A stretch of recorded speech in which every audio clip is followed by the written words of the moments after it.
Hello and welcome to the first ever episode of the SAIPAR Podcast. My name is Maria and I am your host. For those of you who do not know about us, SAIPAR stands for the Southern African Institute for Policy and Research. Today we're joined by Professor Muna Ndulo, who is the founder of Cypar, and we'll be discussing all things Cypar, starting from the beginning to where we are at present and what the plans are for the future. Trust that we're going to also have a few conversations about everything constitutional law, including discussions on the current Bill 7. Thank you, Prof, for joining us and welcome to the podcast. We're going to be discussing Cypar, and to start, I think it would be good to have a good understanding of what inspired your decision to found the organization. What drove you to start what we now know as Cypar? Yeah. Thank you, very much for inviting me on this podcast. Yeah, and to give me an opportunity to share with you, what led to the founding of SAIPAR. Basically, for me, when I was looking at our research think tank situation in Zambia, I had some discussions with colleagues. I remember very much a colleague who was at the time working for the World Bank. I think he was actually a chief economist, and we were just discussing the state of research in Africa. And one thing he mentioned, which struck a note with me, was that, for example, when the World Bank or IMF, they make their reports on countries, and some of the reports are actually required. It's like they have to do it, every year to review the economy of a country, and they submit the report. And he was saying he was always struck by the fact that when a report came out on say on the US or UK, it would be one of the reports. So, other centers of research will come in and chip in and, discuss or challenge the assumptions and the conclusions so that you really have a healthy debate. Because after all, no one has a monopoly of knowledge. So, the fact that a report is from the World Bank doesn't mean like it's actually, like it has all the answers. They also doing research like anybody else. So that struck me. And he said that when you go to a developing country, it's like it's the only report. It's looking like it's the Bible, and nobody actually has any, has done any research to try and find out, what actually the situation is. And also, I think a major concern is working abroad for a long time. I found that in policy centers and all that, often the research that's relied on to make decisions is actually from Western establishments. It's always like, they have a report or they report because these are like leading centers, and the input from the target countries is actually very small. In terms of on the table when they are discussing the policies. So those are some of the things that motivated me. And of course, I was at UNZA at a time when there was what was called then David Livingstone or the Rhodes Institute or whatever, near Munali there. I think there is a research center which was founded actually in the 30s, a long time, and they produced quite a lot of famous anthropologists, for example, Glackman, Mitchell, and all those. They did a lot of very good research. And I saw the weakening of that center, that by the time I was leaving, it was there, but it was not really, the same in terms of production, so those are the things that, to me, motivated me to think that maybe we need to create, the contribution I could make was to try and, create a center, a think tank, which could do research in the country and produce, good reports, good publications. Because after all, if you are to get things right, you have to have very good policy, research to back the policies. The policies cannot be correct when they are made on half-baked assumptions and things like that. So it's very, very important that in a country you really have a strong research base, so that whatever decisions are being made by government or industry or whatever, they benefit from the research that is, in terms of what actually the conditions are, but also the relevance of what they find in terms of the country, because no two countries are the same. I mean, all countries, their context is important. When they are developing Yes. policy. So we, as think tanks, have to provide the context in which research or decisions can be made. So I think those are some of the things that motivated me. So I started thinking about this, and of course, got in touch with the colleagues. I worked a lot with my brother and the manager, and initially I think a lot of the people I met were kind of skeptical. I mean, they realized the importance, but they were wondering how actually I could set up this thing in terms of the financial implications and and all that. How are you going to create this with very limited resources? Yeah, and then quite accidentally, I met Maya in New York. Actually, I had not known Maya, when I was in Zambia, and we met. She had been attending an African Studies meeting, and I attended the session where she was presenting a paper on Zambia. So I was actually quite impressed by her presentation. So at the end of the session, I approached her. I said, "Oh, I'm from Zambia." I gave her my name, and then she introduced herself. She said, "Oh, she's Maya," and that she knew me, and she had, we hadn't met, but she knew of me. So that was a good start, in terms of starting. And I also had same conversations with her, so that eventually, once we decided to say to go forward with this, had a draft plan in terms of what it should look like, and that sort of thing. We incorporated a company, so I was able to rely on some of these people in terms of uh, starting the whole project. Yeah, and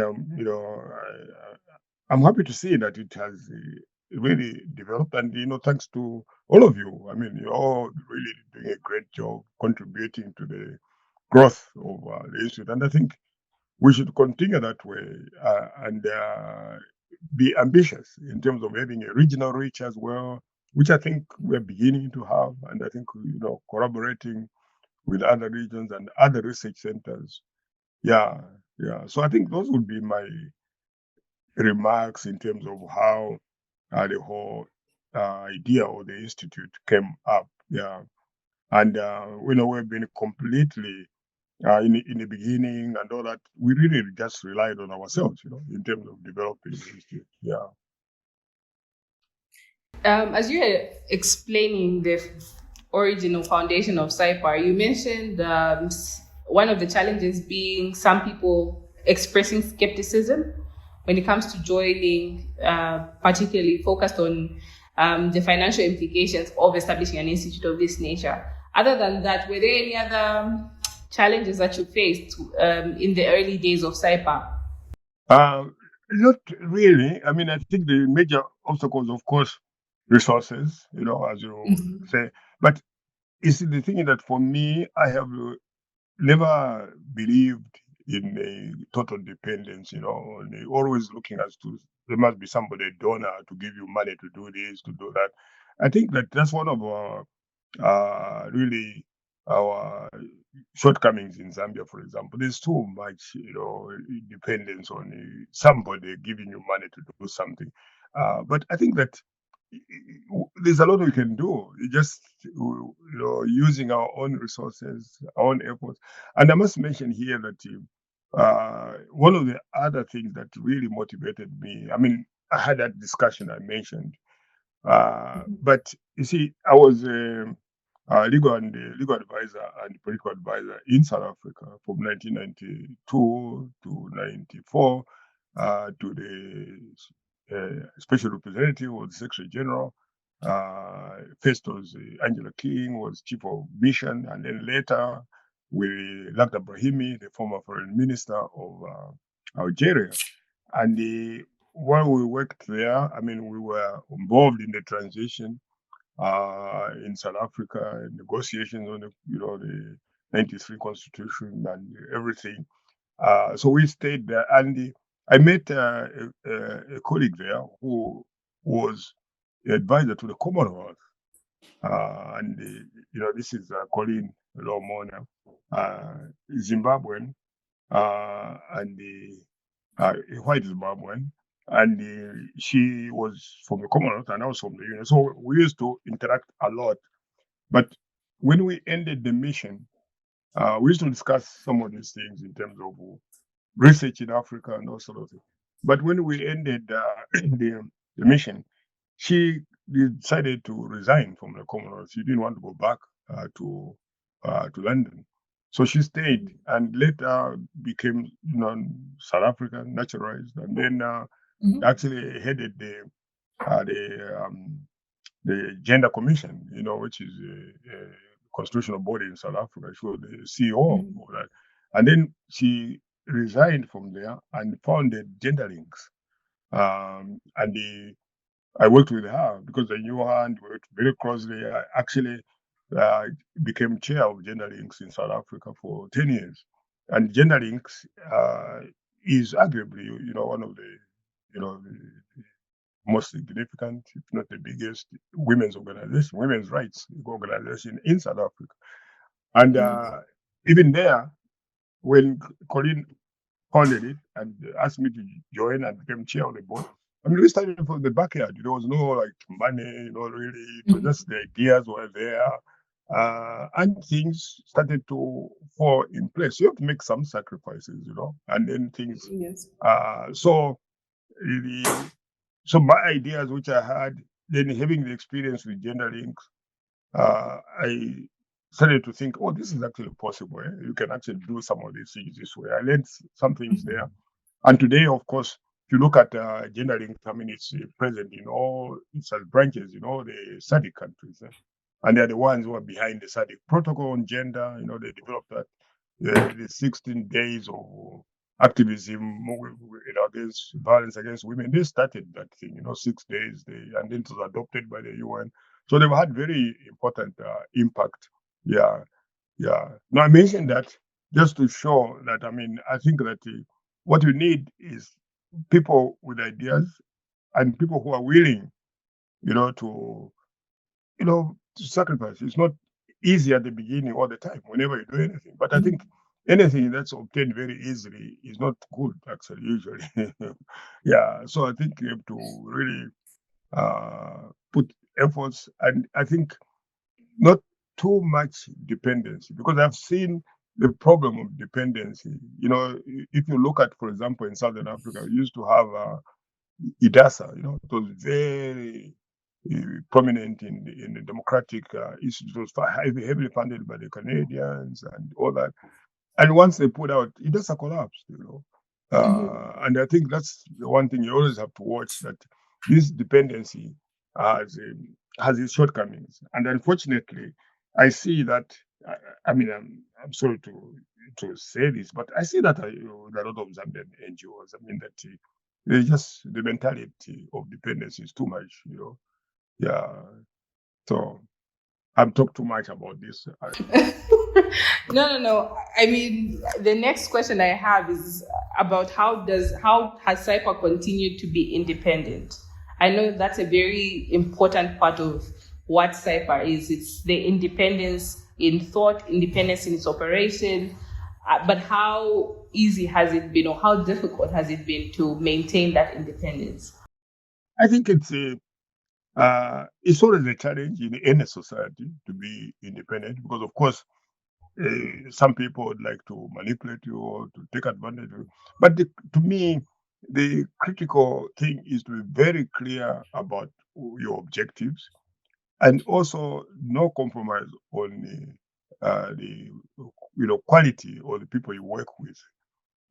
These must be people who really are highly qualified and motivated and believe in what is being done. And then, of course, transparency. That make sure that you are transparent, so that there is nothing secret about what you're doing. I always and I think it's particularly important in a country like Zambia to be, really transparent and all that. Because in Zambia, I mean, I don't know. I always joke to myself. I say, in Zambia, it's like fact and fiction are interchangeable. So every day you just find somebody just shouts, "Oh, he's been given this money," without any evidence at all.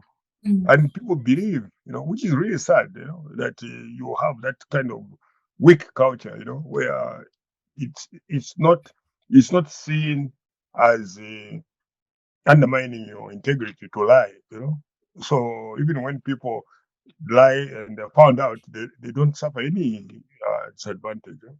Yeah, and I think that one of the things that we have to realize that, I mean, again, trying to answer your question, is that transparency and merit-based appointments in terms of the researchers, high quality of research, insisting on that. Because you see, in one sense, we are public intellectuals, isn't it? We are actually providing, and as public intellectuals, we should have values that we help our society to understand.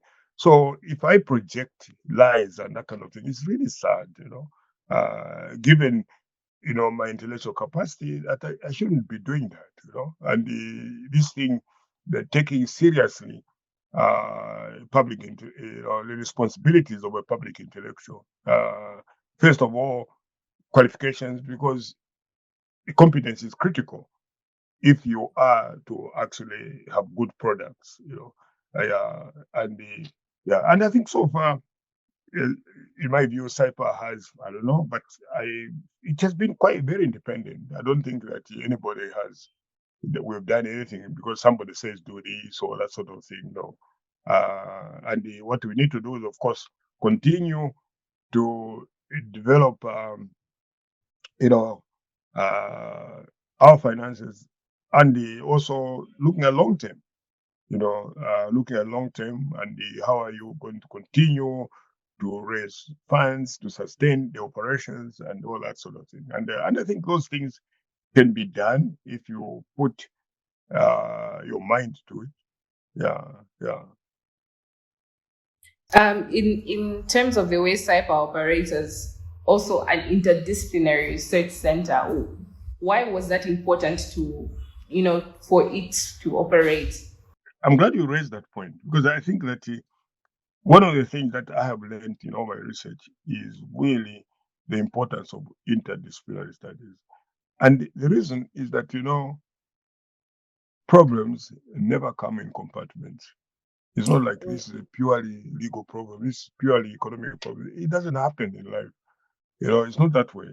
There's interrelationships and all that. So mine, throughout my research, and I think that's what motivated me to move into many different areas, is that I realized quite early on that problems don't come in compartments. I need to know a little bit about economics. I need to know about law. I need to know so that even in my legal career, I have taught almost every branch of the law. And to me, that has helped me understand other branches too. So if you look at my teaching career, when I started teaching at UNZA, I was a criminal lawyer. I was teaching criminal law. I even did a case book on criminal law. That's what I was teaching. But Oh, I moved yes. on to learn to teach something else. I started to teach evidence. From there I taught corporations law. So I taught many different things, and that has helped me. And even here at Cornell, I did the same. I've taught public international law. I've taught, human rights. I've taught investment law, and then of course, in the end, And I think it's this aspect to understand that problems are never in compartments. It's never like a purely economic problem. And that's why I love the idea of interdisciplinary research. Yeah, we learn from each other. Yeah. If you meet somebody who tells you they know everything in life, you should be very, very suspicious of them. Yes. No one knows everything. Mm-hmm. I was told, the other day I was talking to Mkosha, and I told her that quite early on, I was told by, a story by, Professor Goma, who actually I had great respect for, and as the first Zambian to be vice chancellor of the University of Zambia. And he said one thing which I've never forgotten. He said, if you find somebody who says that he knows everything, there's only two possibilities. That one, the person is a genius, and is 0.00% geniuses in the world, and or he's a fool, which is there are many of them, An abundance. because you have to have, research is helped by you, and even invention, you having some doubt about yourself, you can't be so sure that everything you say is right. You should be willing to listen, to others, and you benefit from that interaction, the comments that people make on your work, and all that. I don't think I know everything, and I don't even consider myself to be expert in anything anyway. I mean, I just think that I'm a student, and my life has been life of continuing to learn. And even at this stage, after decades of teaching, I still learn so much, from young researchers, listening to what they're finding out. And it helps me, it helps me a lot to understand things. And yeah, yeah. And I always think that, I mean, one thing I think is one of my colleagues in Vienna told me once, says, each time you feel like you know everything, just take a walk in the library, and then you see all these thousands of books you've never read, and that's all knowledge, and what you know is just like a small percentage. So be A very humble, small fraction. Mm-hmm. about your knowledge. Yeah. Okay, Prof. I promised the listeners that we'll have a conversation about Cypar. So, if you were to explain or describe Cypar to someone who's never heard of it, doesn't know what research is, what would you say to explain to them what Cypar is? I would say, I think you're in a better position to explain it than me, but I'll try. I mean, I think SAIPAR is a research center, a think tank, whose mission is to promote research, and the high quality research. And also, to me, that's giving back to the community in a way, because we are helping in giving inputs into policies, so that policymakers can be making the correct, decisions. And this impacts on all of us. I mean, what the decisions they make impacts on all of us. So we need to promote knowledge. And you shouldn't get discouraged that when you suggest something to somebody, they might react. It's natural, to feel that way. Very often when I write something and I give, to a colleague, and a colleague puts in red lines here, of course, my immediate reaction is a bit like, "Oh, but what's all this?" But later on, I realize, "Oh, but this is really quite good, that this Yes. person has made these observations, and they help." So, and that's why it's very important in research and in policymaking, in my view, to be open-minded. Yeah, be open-minded and work, set high standards for yourself in terms of being thorough, so that what you produce is your best, and you don't look back and say, "Oh, but I could have done better. I could have done this." No, no, it should be, "This is what I'm giving you. This is my best. I've done my best, and that's it." So yeah, so I'll describe CYPA as a research center that is, uh, you know, committed to research, and uh, is also a think tank, and is out there in terms of trying to really provide materials and research results to the community, the intellectual community, also the policymakers, for the betterment of all of us, Yeah. Next year, Cypar turns 20. So, having established that Cypar is trying to improve the quality of the lives of people by improving the quality of policies developed, making sure that the policies are data driven, what do you think has led to Cypar's growth up to this point, up to 20 years of existence? What has led to the growth of Cypar? Cypar's growth, yes. Mm-hmm.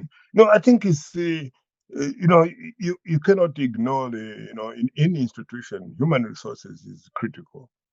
Mm-hmm.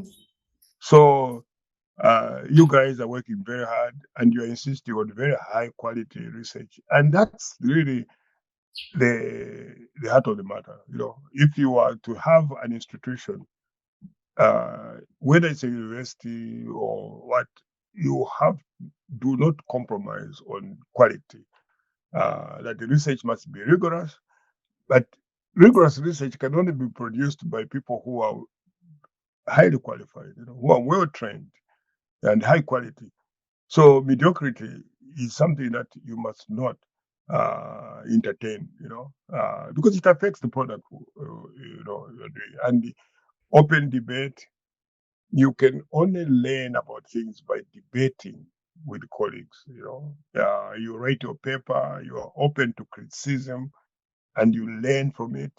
You see, Mandela actually had a very interesting saying about this. He often said that, for him, he never loses, whenever he's engaged in something, either he wins, but if he doesn't win, he learns.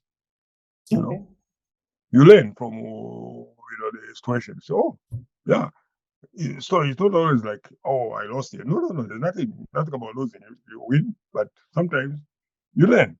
So if you have that positive attitude, you really can be quite successful. And even in writing, I think that's what helps to be open to criticism, in terms of review, benefit from interaction with others. Now, of course, like in any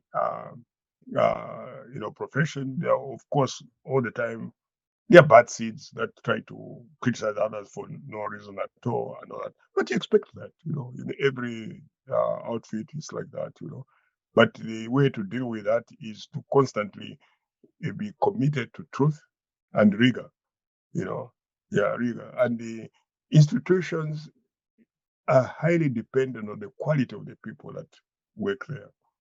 You can have all the money in the world, but if you have mediocrity, there's nothing that you're going to produce. Yeah, so you should not compromise, and I think Cypar should not compromise on the quality. And I'm so glad that whenever I visit Cypar, I'm really struck by the intelligence and the professionalism of the people that work there. It's really quite impressive, and I think that's the future. Yeah. And if you have to make an impact, people must trust your research, must trust your productions, and all that. Yeah, if you get into producing low quality thing, it's very hard to get rid of a bad reputation. Yeah, if people don't trust your research, you make one or something, two mistakes, whatever, it will be remembered. So you have to insist on quality control, and review it from time to time. I think you should do internal review in terms of where are we about quality, what controls do we have to make sure that our publications are good, what kind of controls do we have. Yeah, and I think those are necessary. From time to time, just workshops. We do that here at Cornell. That sometimes, we just every week and just to reflect on our operations and depending on the school. Yeah. I've got so many follow-up questions, so many follow-up questions. But then you speak very passionately about Cypar and the work that's being done at Cypar. What does Cypar mean to you personally? I know that's a very personal question. What does Cypar mean to you? Yes. On a very personal level, what does it reflect as an organization? Yeah. Proud of you people, in terms of what you are doing, because I'm a strong believer in research, and that policies can only be sound if they are based on sound research. And in every sphere, whether you are looking at economics, financial regulations, whatever, you really need very strong research so that there are no, you can't guarantee that you'll always be right, but at least you minimize the chances of being wrong. And the only way you can do that. So to me, uh, Cypher has actually exceeded, my expectations. I mean, at the time, it's like, yes, we're going to do this, but there've been incredible colleagues there, Marenga, Caesar, Maya, and all that in the beginning, but many more now. I mean, now I think that they have managed, and I think the guiding principle should continue to be quality. Making sure that the researchers you have are good quality people, and it's very, very important. To that, and really we do need that in Zambia, because if you look around Zambia, we don't have many really sort of top research centers, isn't it?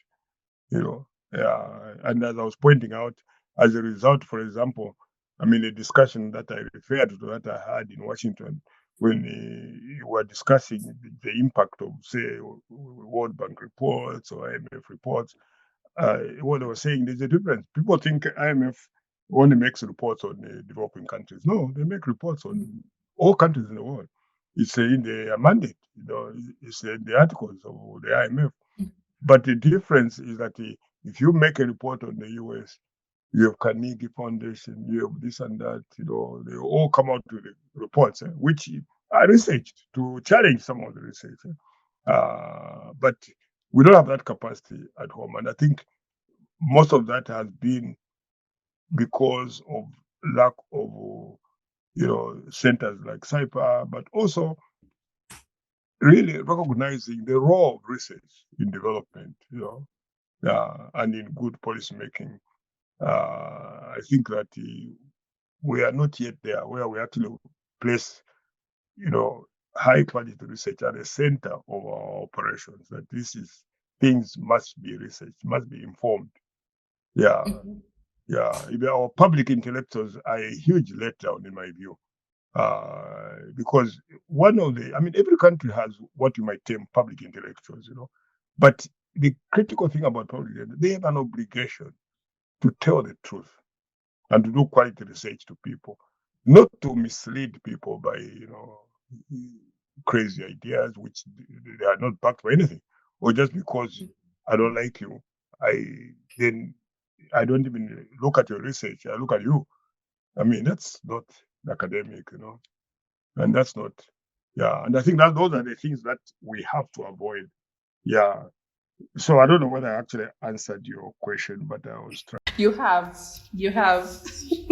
I want to take you back to something that you mentioned about how problems don't come in compartments.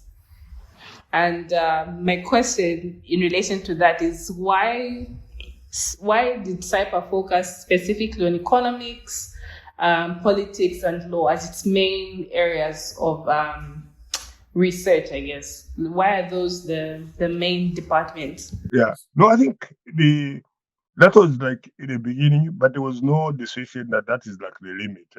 So it is quite possible, even today, it's up to the leadership in Cypher, the board, and what to decide if they have the capacity to add whatever they would like to do. I mean, for example, for me, I've always thought, but somehow it might be interesting to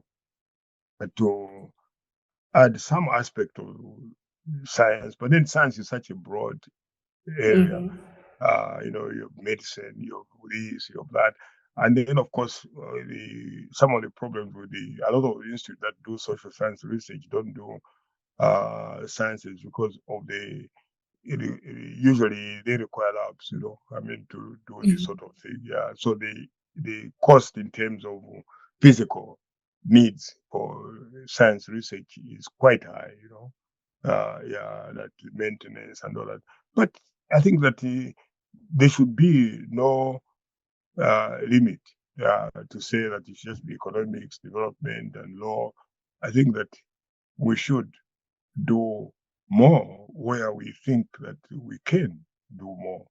Yeah, we should start more things. I think, in more areas, except that before you expand, I think it should be very, very carefully thought out.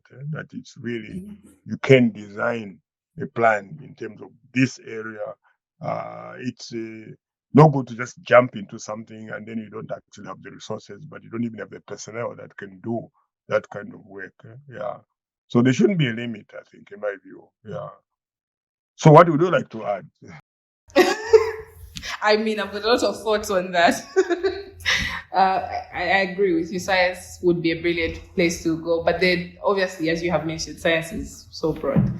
But I guess we'll get into the details of that at some later time. I want to ask another pretty personal question, and it relates to your brother, our current executive director, Professor Muna Ndulo. Most families have trouble working together. So, why did you choose to work with him? How has it been working with him?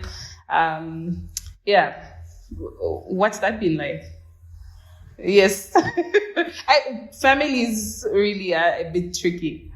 Yeah, yeah. No, I mean, we have been, I think that we are very fortunate in terms of, our parents were really very, very oriented towards education. So I pay great tribute to them, I mean, I recall, in my young days that my mother, would read in the evenings to us. She used before we sleep that, she would read the story and that sort of thing. So we grew up with that kind of,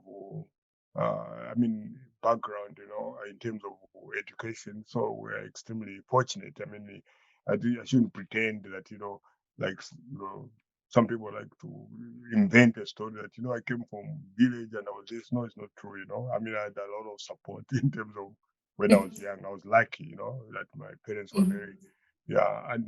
So they emphasized education quite early and we supported each other, in terms of education. So we've always worked quite, quite closely. I mean, I have, other brothers, and we also work very well with them. One of my brothers actually has a law firm in Chingola, and Oh, yeah, I'm learning. yeah, his name is Matthew. So and incidentally, I was born in Chingola, so I'm quite attached to Chingola. Yeah, so I think that it's been very fruitful. But at the beginning, I also really exploited Mananga quite a lot in the sense that I didn't have any money, to pay people, to start. So he was willing and ready. I mean, he always didn't believe in everything that I believed in, but somehow he went along, and so it was very. I could not pay him or anything like that, so he worked. So that was very advantageous. That Yes. if he wasn't willing to do that, it would have been much more difficult. And I have not. I mean, I come to Zambia regularly, but I have not been, in Zambia in terms of work there for quite some time. So without him and eventually Maya coming in, and that we together, Caesar, we all seemed to make a good group, and we supported each other so much, and the thing took off. I mean, I don't think that I should claim much credit, especially that really physically my presence there was not as much. Yeah, I tried to follow everything, but it was. Really work of all of us, yeah, the whole group of us working, and I think the key to that again is that we are transparent to each other. It's like you tell, what you really think. It's not like you are hiding something from each other. And I think that's critical in any relationship. I think that uh, honesty and transparency are important, so where each one stands. There's nothing you're hiding and things like that. Yeah. So thank you for saying that we're working together. I didn't think about that too much. So I just took it for granted. You can see how life Yeah. sometimes takes things for granted. Earlier, you mentioned some of the values that you thought were very important for SAIPAR to continue to uphold, things related to transparency, high quality research, value for the human resource that presents itself within SAIPAR. But then, in addition to all of those, are there any other values that you think SAIPAR should hold close to going forward, or currently holds? I think that yeah, and I think they're doing that because I see. I mean, talking to you, Maria. It's like so impressed that a young scholar. So they should continue to do that. To develop young scholars.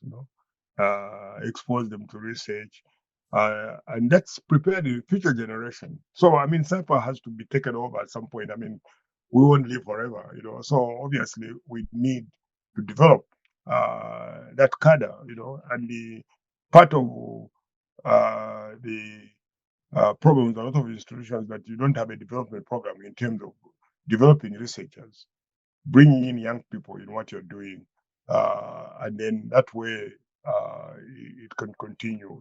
So I think that's an aspect, and I'm sure that probably SAPA is doing that already because as I mentioned, I see you, but I also saw one or two other people when I was there. That is very important role they're playing. Even when we had the workshops, they were very active, and that had very important contributions to make, and that's really critical. The fact that we are across generations, interacting, that's very, very critical in terms of the future of an institution. Yeah. Um, this is something that I thought to ask towards the end, but I'll kind of bring it early on in the conversation.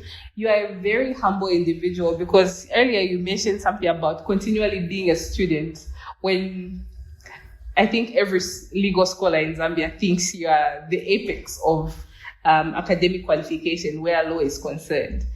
But what motivates that humility in you, and how can we all emulate it? I guess. Yeah, thank you for thinking that humble, and yeah, we always don't think that way because we always have to be cautious about that. I think my philosophy in life has always been very much reflected by my parents, especially my mother. My mother, I don't know of anybody that she was an enemy of. She had never had any quarrel with anybody. So I always kind of like admired, that aspect that she was very supportive of everybody, but never, I could not say, oh, my mother doesn't like so and so, or my mother has quarrels so and so, which was interesting, And up to today, I cannot tell you of anybody that I know that was associated with the family or anybody that I could say my mother quarreled with. So it was understanding of people. And I think you get enriched by that, You really do get enriched. Like for me, working in South Africa, especially during 92, 94, increased my confidence in really people, because of the things that when I interacted with people like Mandela and all that, the things that I realized, he is a man who was so much, in terms of the fight for apartheid. But he was unbelievably humble, Never talked about himself. Never. It was always the others. Because everything you do in life is only possible because of teamwork, isn't it? That others are contributing. If you are causing me problems, I wouldn't do the things that I would do at Cypher, isn't it? So it is, you have to believe in um, the importance of interacting with people and getting along with people. We cannot be the same, So differences we expect, but it's to confront them, to try and resolve whatever you come across. Because there's no way you, Maria, and me can be the same in everything. No, there's some problem there, isn't it? If we are agreeing on everything. So we should, and then of course, use, respect each other. It's very, very important to respect people. If you want to get anything out of people, you have to respect them. And I hear, again, I would like to quote Mandela. Not that I quote Mandela all the time, but there's something that struck me in our negotiation. One thing he says, if you are negotiating with somebody or you are critical of somebody, don't eh, don't don't aim at humiliating that person. Because if you humiliate them, they are no use to you, and they're no use to themselves.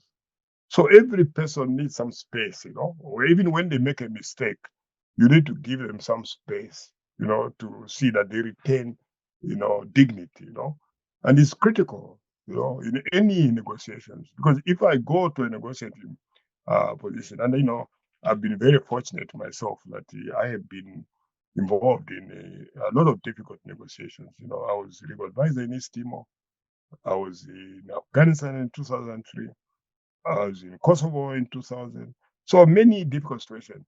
If you intend to humiliate somebody, which I see a lot in Zambia, it's like even language and all these things are very important, the way you speak to people.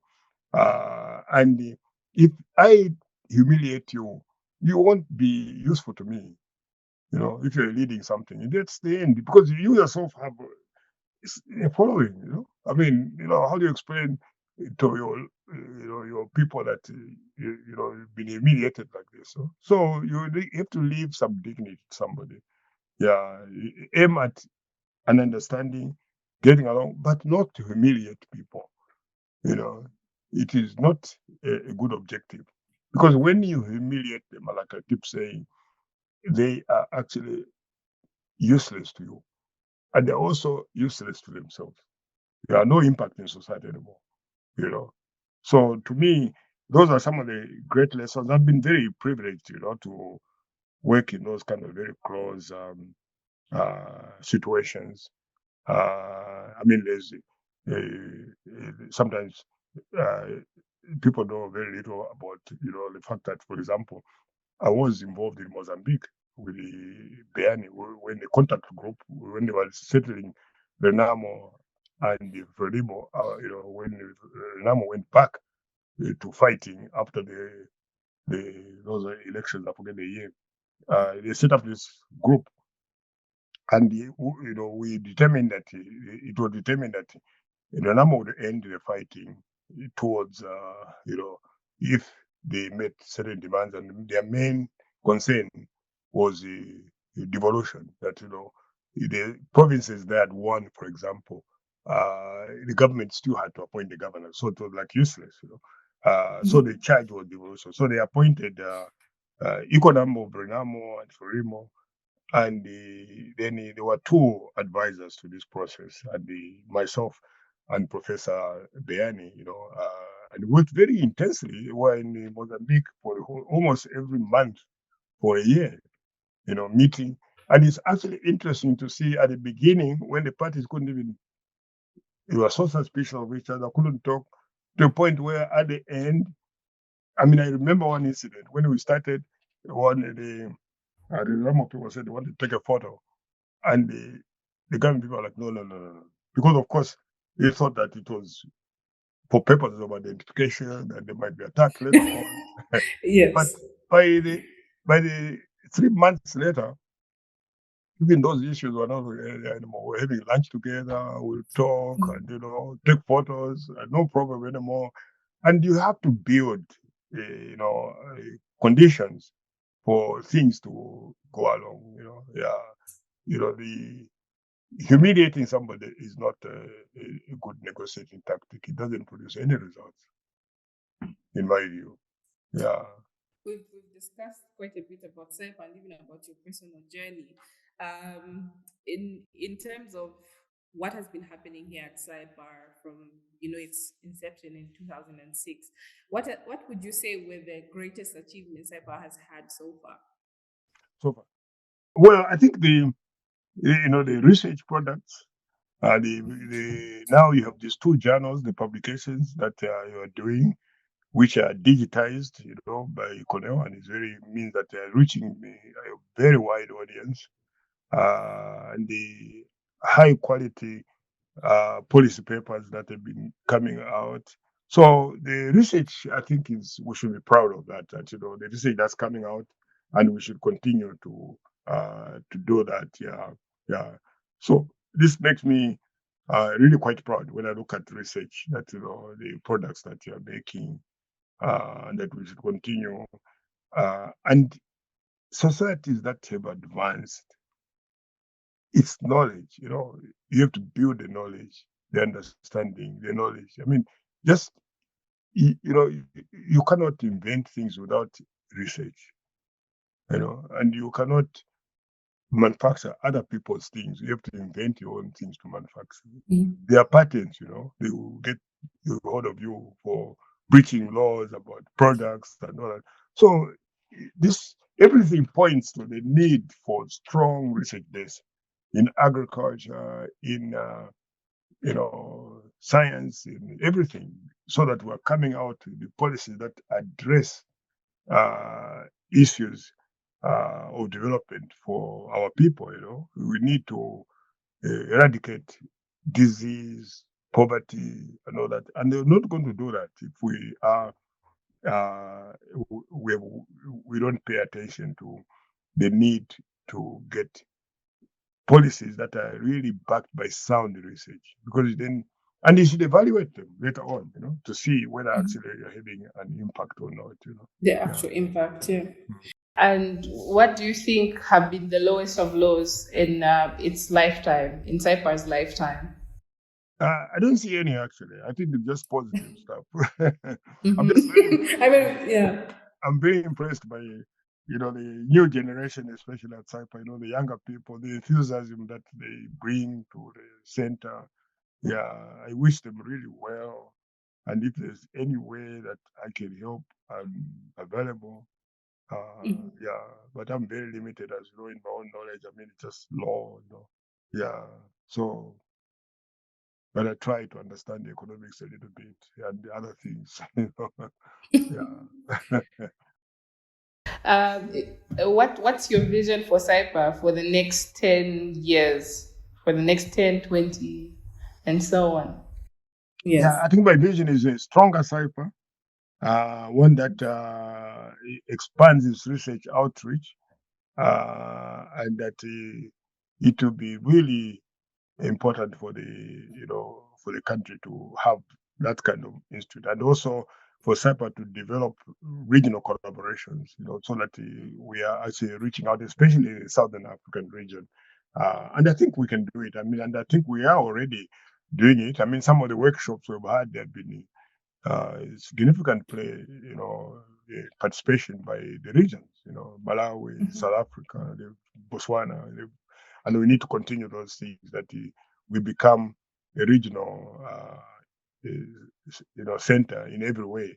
I mean, even in our name, we are saying Southern Africa, isn't it? So we actually should live to that, that we expand. But of course, that will require collaborations and no compromise on quality. That even when you collaborate with the others, be mindful of the fact that it has to be highly qualified. Yeah. I've exhausted all of my questions about SAIPAR, and I'm ready to ask about your thoughts on, first of all, the constitution amendment process. Yes, just the beginning of what we're now calling Bill 7.